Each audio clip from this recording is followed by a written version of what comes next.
Hello. So,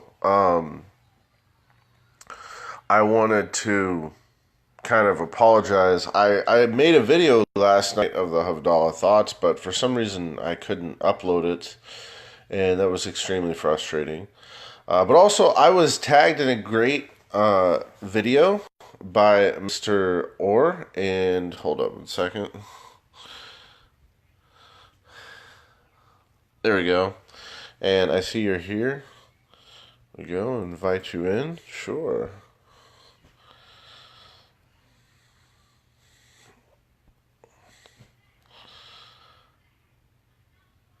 Anyways, so I was tagged in.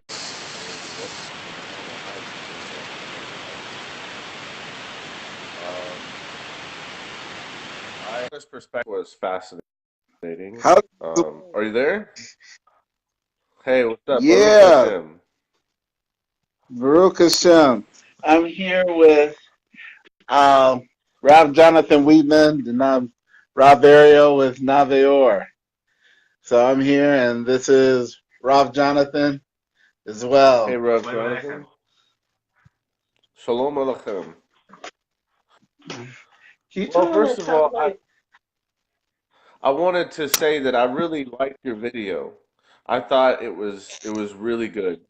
Um, I, w- Oh, thank it's you. really impressive to see Orthodox Jewish people extending an olive branch to the Messianic brothers. You don't really see that ever at all. No, So the fact that y'all are doing that is really awesome.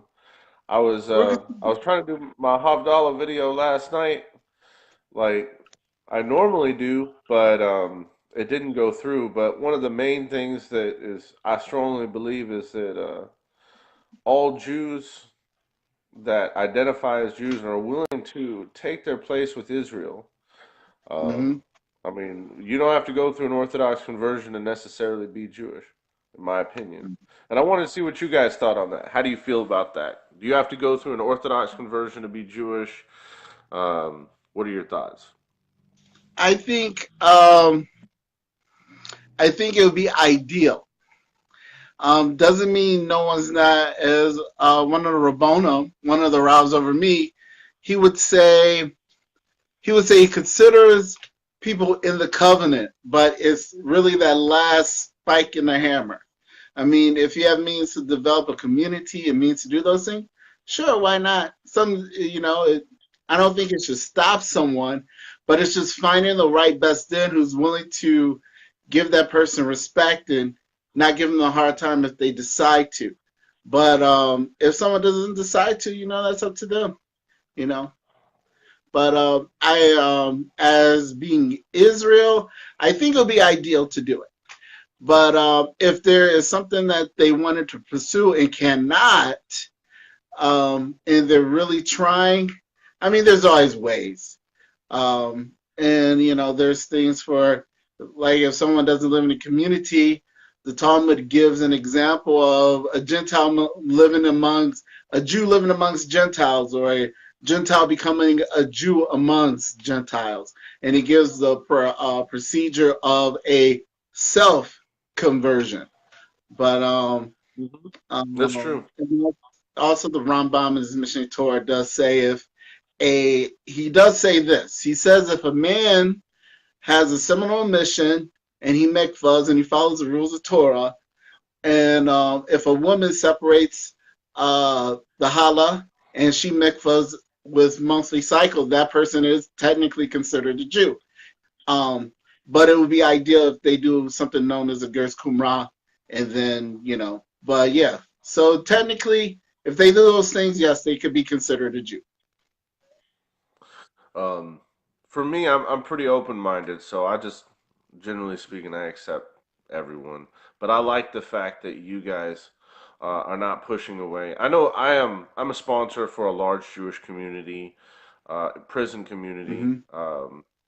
and I deal with this question a lot. And as far as me, working as with the state, um, generally speaking, I'm very accepting of people, but I work with a lot of Orthodox Jews. Rabbi Katz of the Aleph Institute, Rabbi Weiss of the Aleph Institute. It's a Chabad institute that helps inmates and helps military personnel. And I can tell you that generally speaking, an idolater, a minim, is if they're Jewish, if they're born Jewish, um, that's not usually a good thing. And whenever I talk to Orthodox Jewish people in general, and they talk about believing in Jesus and being Jewish, that is disgusting to a lot of them. And so I like the fact that you Mm-hmm. guys are very open, and I think that that is definitely in the spirit of Hashem. And Mm-hmm. every Jew I call brother. Every single Jew out Mm-hmm. there, even if you're a Karaite and maybe you don't follow rabbinical views, I can tell you that for the most Mm-hmm. part we do. I believe in the authority of the rabbi, even though I'm kind of a Mm-hmm. minim myself because I believe that Yeshua is a Hamashiach. But Mm-hmm. I still follow I still follow I believe that the authority of the rabbi is Mm-hmm. concrete. Um, Yeah. but With anyways, any, so I just I oh, really like what y'all are doing, and I really I support it. It's rare that you're gonna find any Orthodox believers that are even tolerant of that kind of thing, and especially now during this time, I want to deeply and humbly extend um, my deepest condolences for your family members who died uh, Thank. in Philadelphia. I spent the entire day myself nearly to tears. And I'm a corrections officer. I'm not emotional about stuff, but just realizing that was a part of our Commonwealth of Israel that has left and will not return, except in the Yeah. resurrection. Mm-hmm. Yeah. I mean, So Amen. you have Amen. my Were you gonna say something? I was going to say, if it's any solace to you, um, many Jewish scholars and many rabbis will say that the Minim in the Birchas Hamanim actually is referring to the Sadducees. So, oh yeah. and not all rabbis would agree, but some would say, yep, some would say that it's actually just referring to the Sadducees and other heretical groups that were worshiping angels and things like that, which interestingly, Paul himself mentions. Um, so we're actually on the same team. Mm-hmm. So I know some people are like, oh, we don't want to say the Birchas Hamanim because it's referring to the Nazarenes, but it's actually not. No, Well, it it's does in. actually. If you study in the Talmud, no, you go ahead. Oh, my bad. Sorry. It does actually say in the Shemon Esrei. I think it's the 12th blessing in the Shemon Esrei, the Amida. It actually has a part in there about the Notzrim. I'm not sure if that's still in Sidders today, is it? No, it's a note. It's only a note, and it was only put in by Ashkenazi authorities. It wasn't put in. If you study the Talmud itself, it only mentions that blessings connected to the Sadducees, not necessarily to any other group, because the Sadducees were considered manim. Um, Also, we have to understand in Mishnaic level, the Mishnah was never talking about believers that followed Jesus. Mishnah's concern was only halakha, how Jewish law should be observed. So everything has to stem from Mishnaic level. So if the Mishnah doesn't say, Jesus is the Messiah, if it doesn't say anything, if it's silent, it's technically not halakha, it's non-relevant. So that's why someone technically who follows Jesus could technically be a Halakhic Jew due to the fact Mm-hmm. the Mishnah doesn't say either or. Now, me and Rav Jonathan were talking about the Yeshu narrative in the Talmud. We have to understand that's a Gattaca. That is not halakha. So that story could be disposed of. Interestingly enough, Rav Jonathan brought something that I totally forgot. We have a character in Acts known as Bar Jesus or Bar Yeshu, Mm-hmm. who was a It's true. magician. So is the Talmud talking about this Bar Jesus and not the Jesus that we have in Christianity today. It could very well. It was several individuals. Even Barabbas, his name was Jesus, Jesus Barabbas. So Mm-hmm. was it? And a lot of rabbinic scholars do believe that this Jesus character was someone else. So this is why we can say, and plus, even if it was Jesus of Nazareth, which I don't believe, I believe it was someone else. The Mishnah doesn't say anything about that. So if it's not at the Mishnaic level, it's technically could be discarded because everything else is folklore after that, folklore or midrashim. And so yeah, so that's why we always do open invitations to followers of Yeshua who do believe in the oral law. Why not become at least halicically Jewish so you can say you're Jewish? But we definitely understand if someone has who doesn't want to do that. Sure, if they're following those laws, like what the Rambam said, they're still technically a Jew. It's just kind of like that final hammering the nail to make it complete. We're all on different stages of being Jewish. Even if you were born Jewish, you're That's right. ethnically Jewish, Ashkenazi, Mitzvah. We're all in different stages, and it Mm-hmm. could be someone uh, is they feel the Jewish fire. The Jewish fire Mm-hmm. is burning, but it's not quite to the point where they're going to the point of full conversion, that kind of thing. So, with that being said, you don't want to push people away because the fact is, what if Hashem is moving on them? If Hashem is moving on them, and you're like, well, I mean, you're going to have to push them away a little bit because there is a evidence for that in the Talmud. But if Hashem is really leading someone, you don't want to treat them as if they're a betrayer because they're confused about their religious belief. Of course, they're confused about their religious belief. They're still coming about. But I think one of the most important aspects that a lot of Orthodox, traditional Jews tend to look aside is that Shema Yisrael Adonai Eloheinu Adonai Echad. Hear, O Mm-hmm. Israel, the Lord our God is one Lord. And if someone binds themselves to that and says that the God of Israel is the only God, there's no other God but that, that's significant. And that leads them down the right path. And then there's the study of Torah. And then there Mm-hmm. eventually is the fulfillment. But Mm-hmm. sometimes we're not all understanding. I'm not completely understanding. Even though I read the Talmud like you guys do. In fact, that's what it looks like behind you is probably $1,000 worth of Talmud behind you of Yeah. Mishnah. I'm just Yeah. guessing there. Yeah. Yeah. So Yeah. I read the Talmud. I study it. The Bavli, the Yerushalmi Talmud, but I don't know where I am.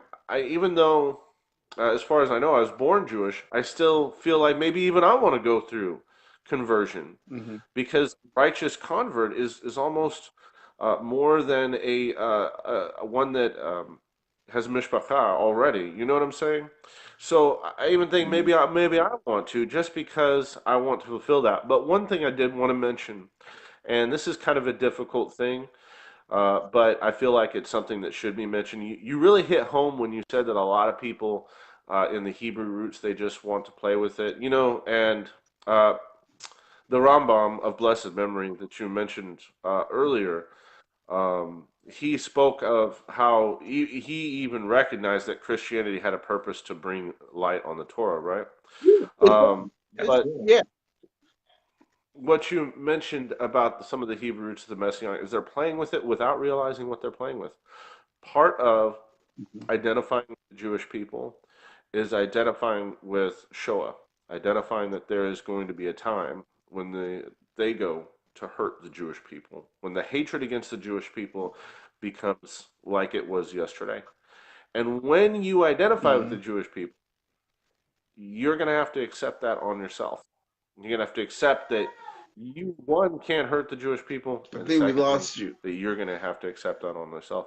And if you don't, um, you know what I'm saying? That you can't just have a little bit of being Jewish. But Yeah. another aspect is, although I mean, I've got nothing against any religion. I got friends that are Muslims, and I got friends that Mm-hmm. are many different. And I don't have anything against Christianity or anything like that. But one thing I do need to mention, and it's important that every Christian kind of understand this, um, is that things like this that happen are usually come from Christian ideology, and I know that's starting some fights, and I don't mean to. I'm just saying it's a fact. Not necessarily, not necessarily saying that's what their Bible says, but it is what the Catholic Church supported for years was the persecution of the Jews. The hatred against the Jews was something Martin Luther talked about and encouraged. Um, it's horrible, but the fact I'll is, be he right doesn't back. stop. I'll be Oh, right back. I'm losing power on my phone, so I'll be right okay, back. okay. All right. Oh, you got a charger? Okay, great. Let me bring it over here and charge. Oh yeah, now we're back. We're all set. All right. I was just ending with Okay, this so thought. yeah, we're talking about Martin Luther. Martin Luther, he was very anti-Jewish. The church has been very anti-Jewish for a long time. That has created even a broadening gap between the church and Jewish people. Um, it the evidence of this is clear, and the Holocaust was just simply the first time in history where somebody stood up for the Jews because the rest of the time they just let them get killed. Um, Yeah. Christianity has been the enemy of Jewish ethnicity and Jewish faith. So it's important that we understand that while right now the olive branch is kind of there's still wounds, and there's still people going out there like this guy went out yesterday. From what I understand, he was a Christian. From what I understand, it's the Yeah. same mentality, the same method. So when you identify with Christians, in the mind of a Jew, you're identifying with the people that kill them. I mean, they're not trying to be negative towards you, but those are the people that are killing Jewish people. It's a fact. Yeah. Yeah. So my goal and my rabbi's goal, Rabbi Yehuda ben Shumir, is to try to bridge that gap because I think the hatred is caused by ignorance. I thank God that I was actually had a good teacher when I was younger, and he was a black man named Willie Handy. Because if I didn't spend a lot of time getting raised by a black man, I wouldn't understand